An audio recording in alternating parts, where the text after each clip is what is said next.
Was it an Intel presentation? I remember a VLSI Intel presentations, and here we got such an inspiring presentation about cars and the next generation of cars. And thank you, Rick, for this inspiring presentation, and not just because you promise us to solve the traffic problems of the city of Tel Aviv, but also for all the rest of the information. So thank you very much, and we are just about our third speaker, and I would like to invite to the stage Mr. Bob Kalka, Vice President of IBM Security. Please.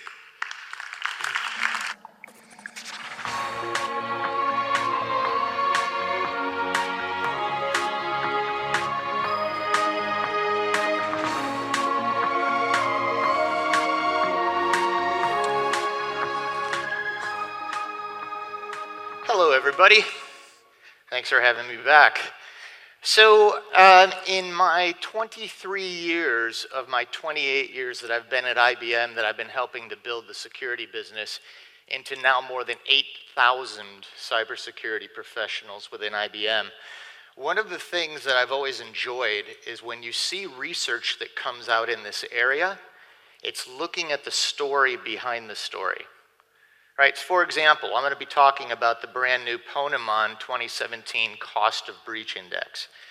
And usually the tagline from these studies goes something like, oh, did you know that the average cost of a breach is now $3.62 million, which is true, which is actually 10% lower than last year when we did the study, and that's true as well. And that's all interesting, but to those of us that are in the security bubble that live this, you go, what do you want me to do with that data? What I'm going to show you is how this study exposes some of the dirty little secrets that exist in cyber today. And the reason this is so important for us to do is that when we take what are essentially things that exist that we choose not to look at and actually bring them into the open, we actually have a chance of doing something about them. And so what you're going to see in this study ties into some of the most emergent issues that we see happening in cyber right now. Now, a good way to actually get into this discussion is to look at how the typical shop, the typical IT shop, actually does their security operations program today, right? Because we all have this. So if you look at security operations and response, by the way, personally, I just hit 9 million air miles with American Airlines. And I didn't fly, if you do the math, I've been off the ground for 2 years of my life. And my wife would tell you that explains a lot. But in that time, that's doing nothing but meeting with folks like you around the globe, literally for over 2 decades. And what we see across our 17,000 customers is that we see a lot of the same stuff repeating. We know what the right thing to do is, but our ability to actually execute and get to where we know we need to get to is often a huge challenge today. So let's look at, if I give you the generic view of how most of our clients will do security operations and response when we start working with them, it's basically 4 phases to security operations and response. And what everybody starts with is some kind of security analytics technology. And everybody starts, of course, with collecting, normalizing, correlating, reporting, and monitoring logs, right? The old SIM stuff. And today, 99.9% of clients have SIM today.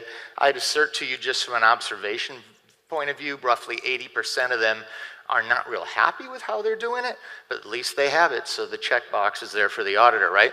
But what we've realized is that most, at least 50% of organizations now have moved beyond just looking at logs, which is old stuff, and actually realizing that looking at real-time data is important to catch use cases, such as, let's say you have contractors and you know that they download on average 3 confidential documents a week, and right now you have a contractor downloading 300 confidential documents.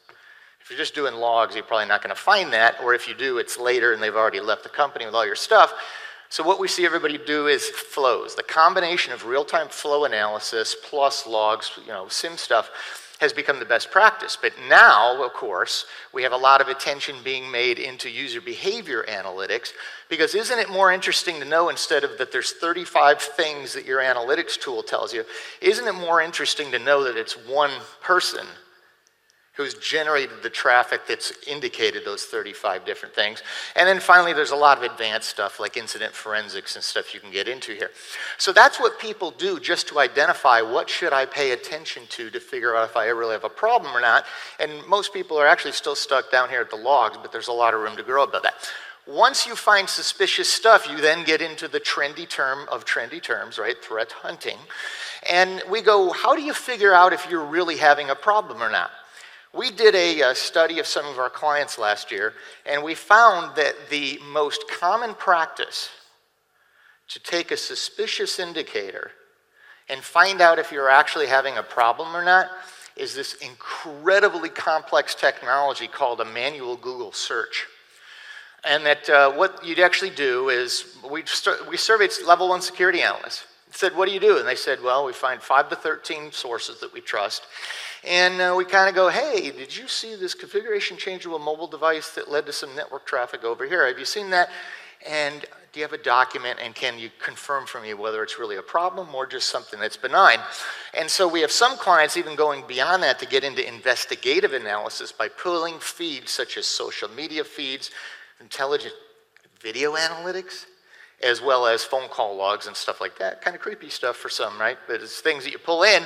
But in either case, the core problem here is that our researchers have discovered that only 20% of the available threat intelligence today is indexed and searchable by any search engine.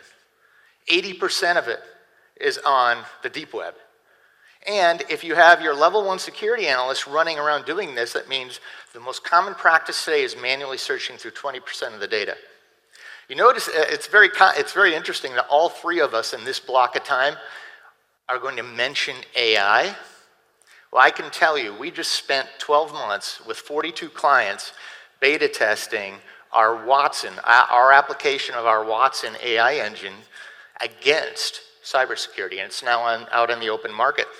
And what we found is that our clients told us that you need to stop calling AI artificial intelligence, because there's an implication in our industry today that if you do AI, it means that people's jobs will go away. You know what we found by working with 42 clients? They're telling us to call it augmented intelligence. It actually allows their people to do their jobs is what it does. It doesn't get rid of any jobs. It actually allows them to be effective, right? So hopefully you can do something about that stuff. Then once you figure out through threat hunting, you get into threat intelligence because you say, what's going on in the rest of the world? And what we find most people are doing today is buy multiple feeds of threat intelligence. We did another study last year and said, what do you actually do with those feeds? And the most common answer was, we look at them. I said, that's not the question. I said, what do you do with them? And they said, we look at them. Right? Getting actionable intelligence out of the threat intelligence tools is one of those dirty little secrets in our industry not a lot of people talk about, but it's very real. By the way, we haven't found a programmatic way to do that either. That's through smart people. And then finally, we get to incident response, which is once you have a problem, you all, of course, by the way, this is the most naive belief I've had in probably 20 years of cybersecurity. 2 years ago, I had a belief that at least 95% of organizations had a well-defined, up-to-date incident response plan that listed what incidents are you worried about and what's the detailed run book you're going to execute when any of those incidents occurs. I honestly thought it was like 95%. We've discovered it's less than 2%. So of all the stuff that you see on here, I'm going to write null set, because if you don't have an up-to-date, detailed incident response plan, not the 2 to 3 page guidelines, I mean, what is the run book of who's going to do what? It means technically you're making it up as you're going. So to go from that to actually automate incident response and then pulling in cognitive stuff, remember augmented intelligence, is clearly become a big issue. Of everything that you see up on here, the thing that's been the biggest surprise to us is in fact the incident response piece.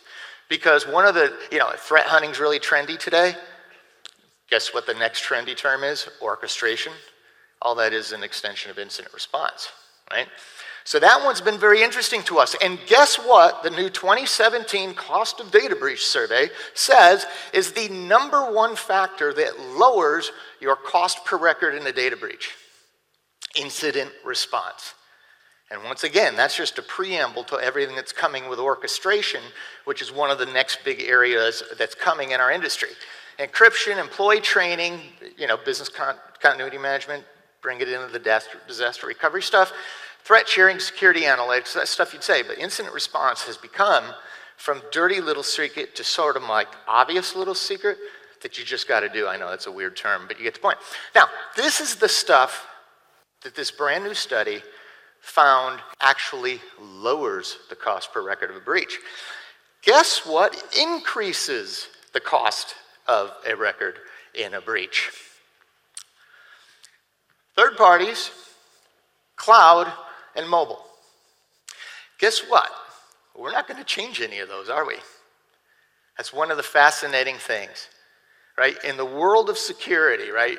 None of the things that actually ends up increasing, and this is real data, this isn't like philosophical. Cloud, mobile, and working with third parties, partnering, increases your cost per record of a data breach. Guess what? We're not going to change that. There was another study that just came out that said the Prime Minister mentioned digitalization of everything. 83% of organizations that we surveyed said that digitalization is a major priority for them. 83%. 15% of them said they feel like they have a mature view of how they're going to accomplish that. There's this massive gap in there that calls out all the need for identity and data security and application security and all the other stuff, that is the reason we've acquired 28 cybersecurity companies in the last 17 years, actually, to build this business with over 8,000 security professionals today. All right, and so, but here's the kind of next thing. Because one of the things that this study looked at is also by industry, because of course there's differences by industry of data breaches. And here's another thing that you and I aren't going to change. The fact is, this shows you the cost per record in a breach based on the client's industry. Now, healthcare, by the way, keeps exploding, right? Big surprise. Financial services, so on and so forth. I don't know what's going on in the government, but they're all the way at the bottom. Still a cost, but it actually went down to percent. What's the story behind this story? It actually came up a little bit this morning. The next thing that's happening, that there's no doubt it's happening, is IoT. And the fascinating thing that all these IoT devices are going to do to us as security professionals, it's going to tax us in two major ways. Number one is obviously technology. Do you even have the technology to do this kind of stuff, right? To protect, again, the data and the transmission and all that other stuff. But the other side that IoT is going to challenge us as cybersecurity professionals is in our management. How do we manage this within the context of the larger organization? 24 years ago, whatever, when I got my MBA from Syracuse University in New York, I actually started with a marketing MBA, and when I started working on cybersecurity, I immediately changed this very unique program called Small Group Psychology. So I have an MBA in small group psychology. So don't worry, I'm not watching you. Actually, I am, but don't worry, I'm not. And the reason I got that degree, under the tutelage of one of the world's leading experts on group psychology, Dr. Gary Gemmel, who happens to be with us today in the audience, is that what you learn very quickly is the basis for group psychology. You learn that security is a shrink's paradise. The reason it is that in individual psychology, right, when you see a reality that doesn't match the reality you want, you usually have a dysfunctional response. What is cybersecurity? We represent the reality of what's happening in the IT systems.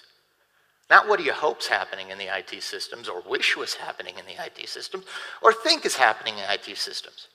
Do you wonder why people don't want to hang out with us a lot often? It's because we represent reality, and the organizations around you don't necessarily want to see that reality. And what IoT is going to do to you is it's bringing the OT environment, and if you don't have an OT environment, you will now.